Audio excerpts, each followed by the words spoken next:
Hi friends मु आज आपको सुंदर वीडियो देखो जो थी कि आपण घर तंबा बासन पितल बासन कंसा बासन को खूब सहजे सफा कर देखो मुझे किसी तेंतुली तेंतुली को से बासन को माजिली माजिला पर तेंतुली केते सुंदर भाव में सफा हो गला ताकू प्रथम जल बुड़े रखिए तापर कि सुखिला पाउंश ने सुखिला पाउंश माजिबा द्वारा तेंतुलीर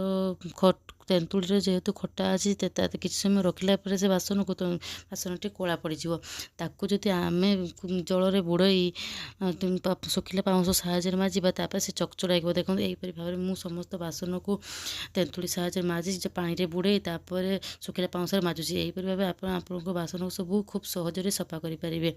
देखो केते सुंदर भाव में मोर बासन गुड़ सब सहजरे सफा कर देछि।